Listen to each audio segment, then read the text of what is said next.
आपके सामने क्लिप रख रहा हूँ, पहले क्लिप देखिएगा। हॉस्पिटल में अपने रूम में बैठी थी, ये सारे ऑफिसर्स आ गए। क्या ये खातून कोई कश्मीरी मुसलमान खातून है? Not at all. क्या ये कोई इंडियन मुसलमान खातून है? Not at all. ये एक इंडियन सर्विंग ऑफिसर हैं जिन पर हमला कौन कर रहा है? एक इंडियन ब्रिगेडियर। ये बता रही है कि तेरी बीवी की इज्जत पर हमला हुआ है। आज उसी प्रेसिडेंट ट्रंप ने यह कह दिया इंटरनेशनल कम्युनिटी को कि पाकिस्तान ने भारत के 5 तियारे गिराए हैं। 300 वर्कर चाइना ने वापस बुला लिए फॉक्सकॉन कंपनी से। बिस्मिल्लाहिर्रहमानिर्रहीम, अस्सलाम वालेकुम व्यूअर्स। पूरी कौम मुबारकबाद की मुस्तहिक, क्योंकि royal international air tattoo show जो लंदन में मुनक्किद हो रहा था उसमें पाकिस्तान एयरफोर्स टॉप पे आई है। अल्हम्दुलिल्लाह, ये अल्लाह ताला ने फिर पाकिस्तानी कौम को इज्जत वाली चादर पहनाई है। तो इसी पर तो मैं कहता हूं कि क्यों ना प्रेसिडेंट ट्रंप भी अब ये मान जाए कि पाकिस्तान ने भारत के 5 तियारे गिराए हैं। ये मैं आपको बता रहा हूं कि प्रेसिडेंट ट्रंप के मानने की ऐसी वैसी कोई वजह नहीं है। उन्होंने साबित कर दिया पाकिस्तान एयरफोर्स ने कि they are the most competent air force in the world. Viewers, ये जो शो मुनक्कद हो रहा था इसे दुनिया का सबसे पुरवकार और बड़ा तगड़े किस्म का फौजी एयर शो कहते हैं। इसमें दुनिया के मुख्तलिफ ममालिक से टॉप के जो ममालिक हैं, जिसे हम super powers, develop world, global north के नाम से हम पुकारते हैं, कि इतना अरबों डॉलर वो अपने असले पे लगाते हैं, उनकी जो एयरफोर्स थी, उनकी जो टीमें थी, उन्होंने हिस्सा लिया। अल्हम्दुलिल्लाह, पाकिस्तान के JF-17 ने इसमें स्पिरिट ऑफ द मीट की ट्रॉफी हासिल की है। JF-17 को स्पिरिट ऑफ द मीट की ट्रॉफी मिली है। और दूसरा C-130, यह भी पाकिस्तान एयरफोर्स का एक फाइटर जेट है, इसने भी पहली पोजीशन हासिल की है। तो अल्लाह ताला ने 30 ममालिक में भी पाकिस्तान एयरफोर्स को और जो हमारे फाइटर जेट्स हैं उनको इज्जत वाली चादर पहनाई है। आज की पहली गुड न्यूज ये है। और जो दूसरी न्यूज है वो इंडियन आर्मी को एक्सपोज कर रही है। आपके सामने क्लिप रख रहा हूं, पहले क्लिप देखिएगा। हॉस्पिटल में अपने रूम में बैठी थी, ये सारे ऑफिसर्स आ गए। कौन कौन आया था? ब्रिगेडियर। फिर से जो खातून एक चिल्ला रही हैं कि एक ब्रिगेडियर, एक सर्विंग ब्रिगेडियर मेरे रूम में आए और उन्होंने मेरी हुर्मत पे हमला किया, मेरी इज्जत को तार तार करने की कोशिश की। क्या ये खातून कोई कश्मीरी मुसलमान खातून है? Not at all. क्या ये कोई इंडियन मुसलमान खातून है? Not at all.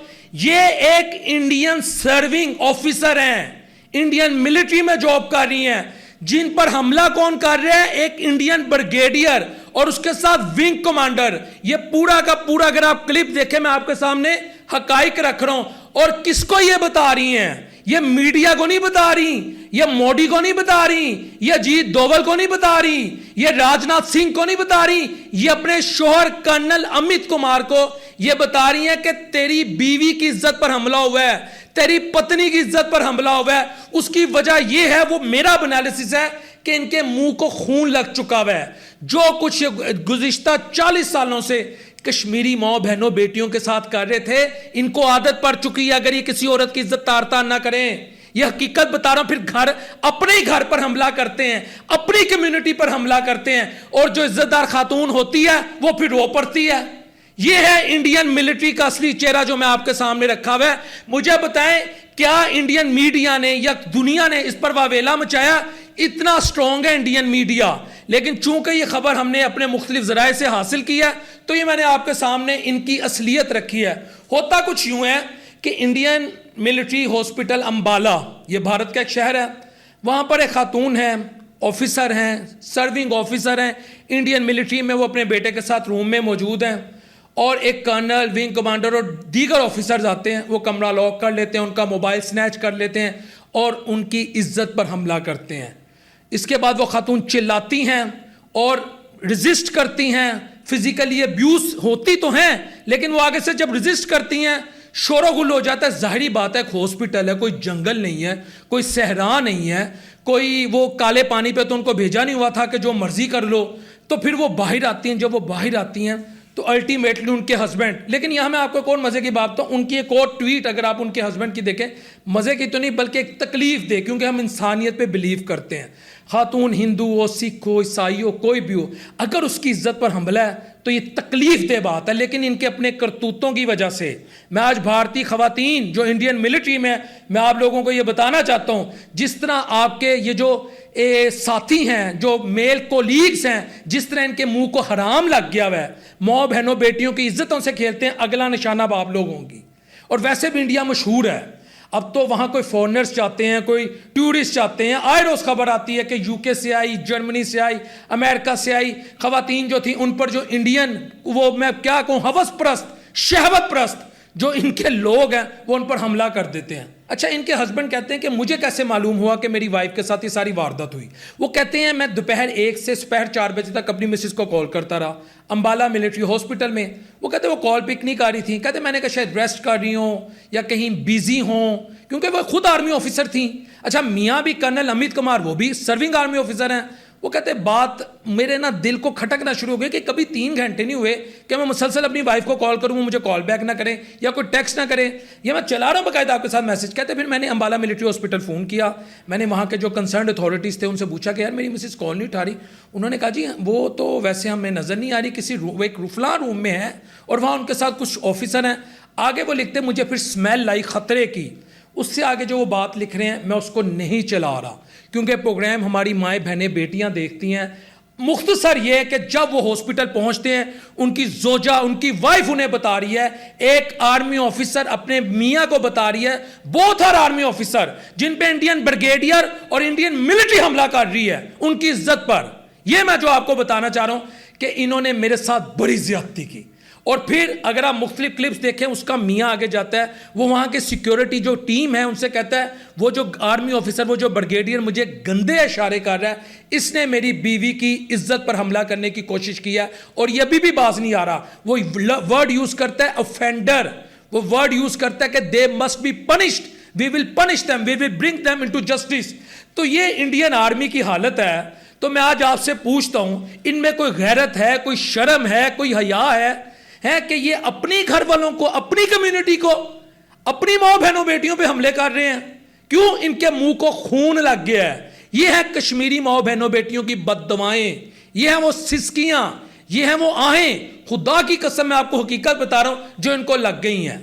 इंडिया में माँ बहन बेटी की इज्जत महफूज नहीं है, ना फॉरेनर्स की है, ना इनकी अपनी है, ना किसी माइनॉरिटी से ताल्लुक रखने वाली कम्युनिटी की है।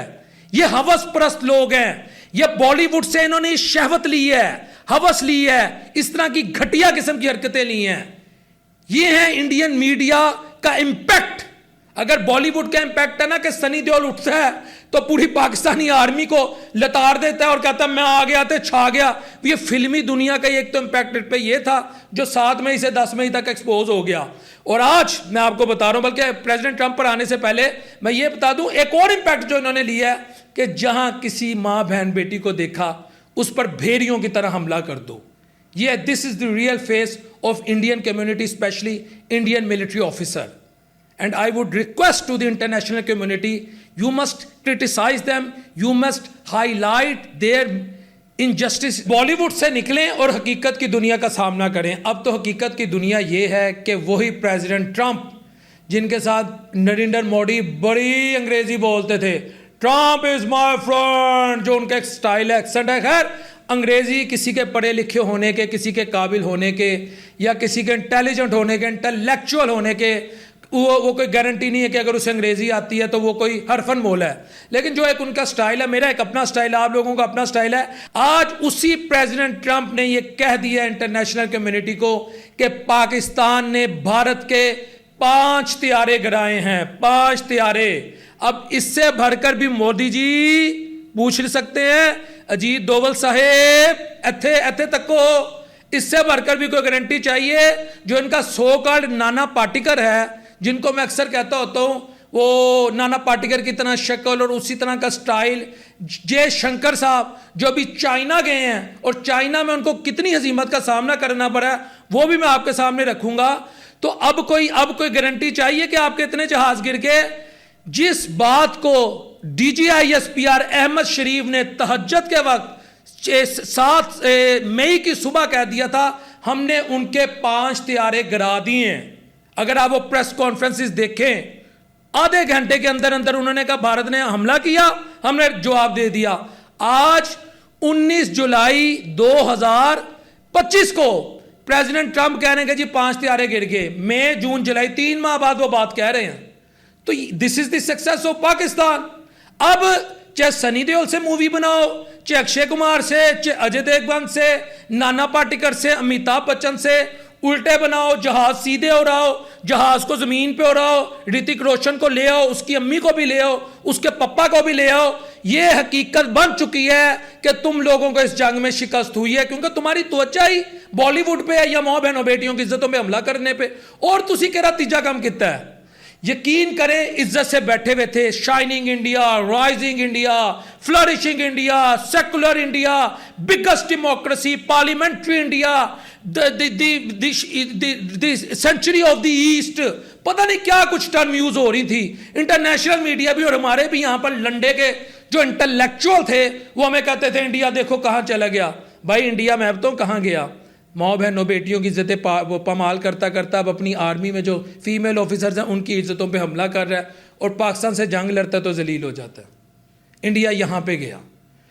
इस खित्ते में कोई ऐसा मुल्क नहीं है जो इंडिया के साथ हो। साउथ एशिया में 8 ममालिक हैं सार्क में, अमेरिका उसके साथ नहीं, रशिया उसके साथ नहीं, यूरोप उसके साथ नहीं। क्यों? इनके अपने करतूत। ये एक्सट्रीमिस्ट माइंडसेट जो मोदी का है वो इंडिया को ले बैठा। अच्छा वीर्स, पाकिस्तान से जिले में शिकस्त के बाद भारतीयों को किसी ने इस गलत फहमी में मुब्तला कर दिया कि जी चाइना के साथ अच्छे ताल्लुकात कायम करें ताकि पाकिस्तान को आइसोलेट किया जाए, और इस पर वो वर्किंग भी करें, लेकिन उनको बड़ी हजीमत का सामना करना पड़ा है। अभी चंद दिन पहले, बल्कि हाल ही में, Indian foreign minister S Jaishankar और चाइनीज फॉरेन मिनिस्टर की मुलाकात हुई है, बल्कि वो चाइना के सदर शी जिनपिंग से भी मिले हैं कि कोशिश उनकी यही है कि किसी तरह पाकिस्तान को आइसोलेट कर दिया जाए। चाइना जो पाकिस्तान को असलहा देता है, उसकी जो मदद करता है, उसका जो स्ट्रेटेजिक पार्टनर है, इनके जहन में ये है शायद पाकिस्तान इसलिए जंग जीता। इन बेवकूफ़ों को ये नहीं पता कि असले के साथ साथ जज्बे, टेक्निक, हुनरमंदी और इंटेलिजेंस से भी जंग जीती जाती है, दिलेरी से भी जंग जीती जाती है। तुम्हारे पास राफेल था। अच्छा, मैं मजीद बात को ड्रैग नहीं करूंगा, पॉइंट पे आता हूं। इसका इंपैक्ट क्या हुआ? इंपैक्ट ये हुआ कि फॉक्सकॉन एक कंपनी है जो इंडिया में आईफोन को ना मैन्युफैक्चरिंग करती है उसकी। अभी मैं आपके सामने ये प्रूफ से बात कर रहा हूं, एक आर्टिकल का हवाला देकर। उसमें 300 चाइनीज जो हैं वो बड़े टेक्निकल किस्म के आईटी से related engineers, software engineers, technical staff जो था उस कंपनी में काम कर रहा था। चाइना को इस बात का इदराक हो चुका हुआ है कि अगर हम अपना चाहे लेबर या अपनी ब्रेन ड्रेन करें या इनको इंडिया को टेक्नोलॉजी देंगे तो ये कल को हमारे मुकाबले में खड़े हो जाएंगे। वो 300 वर्कर चाइना ने वापस बुला लिए फॉक्सकॉन कंपनी से। ये मैं इंटरनेशनल जरीदे का हवाला दे रहा हूं। 300 वर्कर। इट इंडिकेट्स के चाइना जो इस मूड में नहीं है कि इंडिया को आईटी से रिलेटेड किसी भी किस्म की टेक्नोलॉजी दे, उनके बंदों को ट्रेन करे, और अगर टेक्नोलॉजी आप दे देते, उन्हें ट्रेनिंग देते, तो ultimately cost of production IT में नीचे आ जाएगी, वो फिर कम पैसों में आपको पड़ेगी। फिर ये बात यहां नहीं रुकी, उसके फौरन बाद ये ट्रिप के इंपैक्ट है जो ये एस जयशंकर गए हैं, उस ट्रिप का दूसरा इंपैक्ट ये पड़ा कि जो रेयर अर्थ मिनरल्स हैं, यानी ये मादनियात जो हैं जिनसे इस वक्त इलेक्ट्रिकल व्हीकल्स बन रही है, और चाइना दुनिया का सबसे बड़ा मुल्क है, यानी सबसे ज्यादा इलेक्ट्रिकल व्हीकल्स जो हैं, जो ग्रीन एनर्जी का एक जिसे कहते हैं स्ट्रॉन्ग सिंबल है, उसमें आप पेट्रोल और कार्बन से रिलेटेड जो कार्बन उसमें आप फॉसिल फ्यूल्स का इस्तेमाल नहीं करते, ठीक है जी। उससे रिलेटेड जो रेयर अर्थ मिनरल्स हैं, इंडिया उसकी शिपमेंट करवा रहा था। यह भी मैं इंटरनेशनल जरीदे का हवाला दे रहा हूं। चाइनीज गवर्नमेंट ने वो शिपमेंट रोक दी है। चाइना नहीं चाहता कि इंडिया में इलेक्ट्रिकल व्हीकल्स जो हैं, वो जो बिजली से चलने वाली गाड़ी हैं, इंडिया उसमें भी खुद कफील हो सके। ये दूसरा रिजल्ट आया।